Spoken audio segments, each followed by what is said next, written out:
Good morning, students. How are you all? I hope you all are fine. Today we are going to learn the subject computer. Your computer book name is Keyboard and Mouse. Let's start from the chapter number 1. Open your chapter number 1.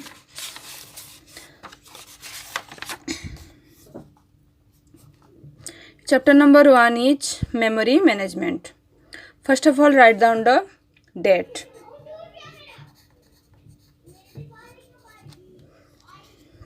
Memory management. आप लोगों को सबको पता है कि CPU में जो हम कंप्यूटर यूज करते हैं उसका सीपीयू में मेमोरी के लिए बहुत सारे स्पेस रहती है। मीन्स जो भी हम काम करते हैं तो वो सारे चीज़ें स्टोर होकर के रहता है हमारी मेमोरी में। तो मेमोरी अलग अलग टाइप से होती है। कुछ मेमोरी होती है प्राइमरी, कुछ मेमोरी होती है सेकेंडरी। जो मेमोरी में हमेशा के लिए कुछ जो भी हम स्टोर करना चाहते हैं वो स्टोर होकर रहता है, और कुछ मेमोरी होता है जो टेम्पररी बेसिस पे तो स्टोर करता है। तो ये सारे चीज़ों को आप पहले से भी बहुत सारे क्लासेस में पढ़ चुके हो। आज हम इस सब के बारे में थोड़ा सा डीपली जानेंगे। Memory is the part of the computer where program and data stored electronically. जो हम डाटा और प्रोग्राम जो भी राइट डाउन करते हैं कंप्यूटर में वो सारे चीज़ें स्टोर होती है, और किस फॉर्म में स्टोर होती है? इलेक्ट्रॉनिकली स्टोर होती है। The data and programs are stored at two different levels.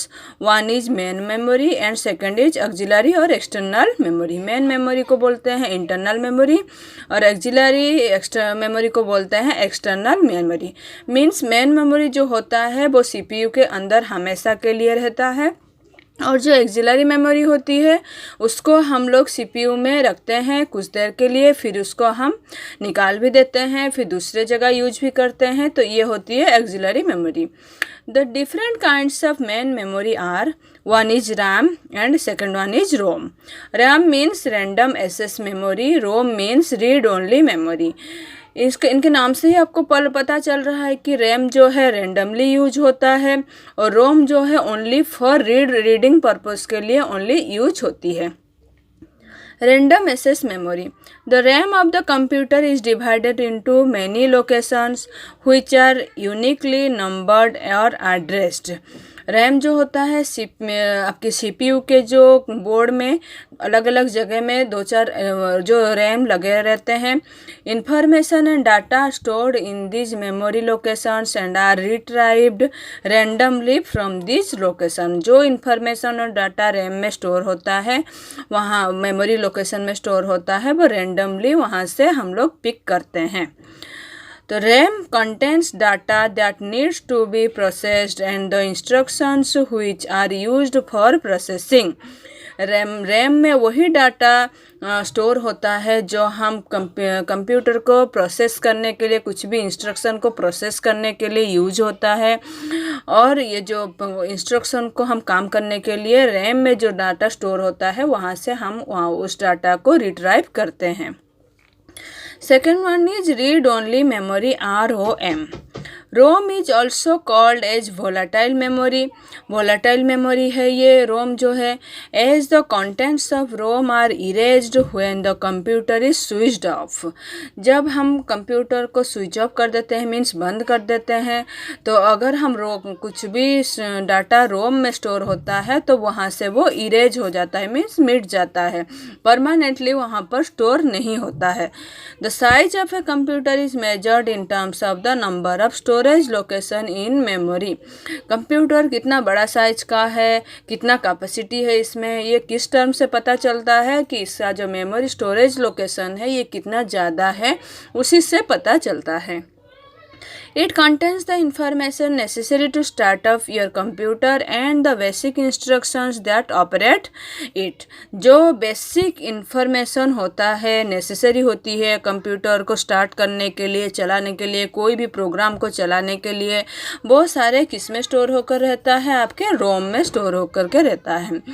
The storage elements in the ROM contain certain pre-coded instructions which are not available to the users. These storage locations are only read and cannot be erased or changed. कुछ programmes होते हैं जो पहले से ही pre coded होकर के वहाँ पर होती है, जो स्टोरेज लोकेशंस जो होती है ओनली फॉर रीड होता है, बट हम लोग कुछ भी उसमें चेंजिंग्स नहीं कर सकते हैं, कुछ चेंजेस यूजर उसमें कर नहीं सकता है. ये ओनली फॉर रीडिंग पर्पस के लिए मीन्स ओनली हम उसको यूज कर सकते हैं.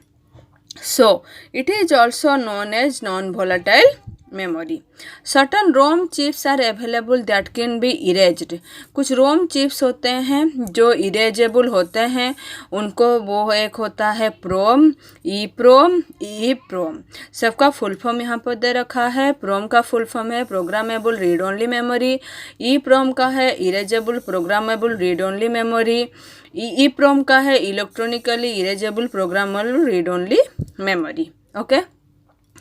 PROM, it stands for programmable read only memory. The ROMs become permanent if they are programmed. Once the chip is programmed, the information recorded cannot be changed. ये जो रोम होता है, अगर ये रोम में प्रोग्राम हम परमानेंटली स्टोर कर दिए कुछ भी, तो ये जो प्रोग्राम हम उसमें स्टोर कर दिए उसको हम चेंज नहीं कर सकते हैं. ई प्रोम होता है erasable programmable read only memory. By using a special process of exposing to ultraviolet light. कुछ अल्ट्रा वायलेट लाइट होता है जिस प्रोसेस से हम इसमें इरेज कर सकते हैं, जो प्रोग्राम होता है इसको हम इरेज कर सकते हैं. Using a special program facility, the chip can be programmed to record new different information. इसमें इरेज करने के बाद किसके थ्रू, कुछ exposing to ultraviolet light के थ्रू अगर हम इरेज कर देते हैं तो हम इसमें न्यू प्रोग्राम स्टोर करने के लिए इसमें स्पेस बना सकते हैं. EEPROM, it stands for electronically erasable programmable read only memory. This memory can be programmed and erased by electrical signals. ये जो रोम में स्टोर होता है प्रोग्राम, ये इलेक्ट्रिकल सिग्नल से इरेजेबल हो सकता है, इरेज हो सकता है. तो ये था आपका प्राइमरी मेमोरी. जो होता है आपका primary memory, one is ROM and second one is RAM and ROM. Next is your auxiliary memory, जो होती है सेकेंडरी मेमोरी या फिर परमानेंट मेमोरी भी हम इसको बोलते हैं. तो इस मेमोरी में जो हम स्टोर करते हैं ये परमानेंटली वहाँ पर स्टोर होता है.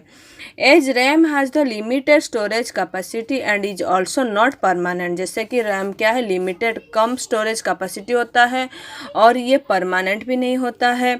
तो हम लोग external storage devices supplement computer system, external storage devices हम लोग कंप्यूटर में यूज करते हैं. They accept data or program instructions from the processor, retain them and can be accessed as needed to computer. जो डाटा प्रोग्राम इंस्ट्रक्शन जो भी user provide करता है उसको प्रोसेस किया जाता है और वो सारे चीज़ें स्टोर होकर के रहती है. जब कंप्यूटर का यूज होता है, जब वो यूज होती है तब वो चीज़ एक्सेस होती है वहाँ पे. They are called disk drive और ऑक्सिलरी मेमोरी. इसको हम सेकेंडरी मेमोरी भी बोलते हैं. Data stored in a disk can be directly accessed.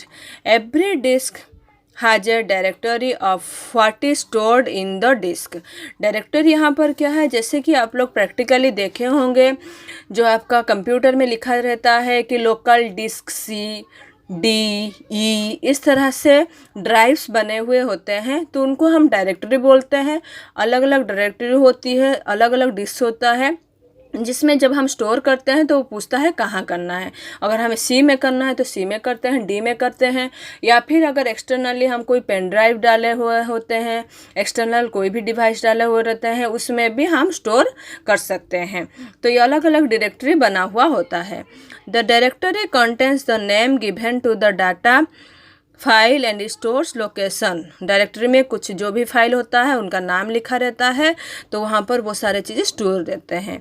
Whenever the processor needs data, the read-write head of the disk drive identifies the disk address of data file.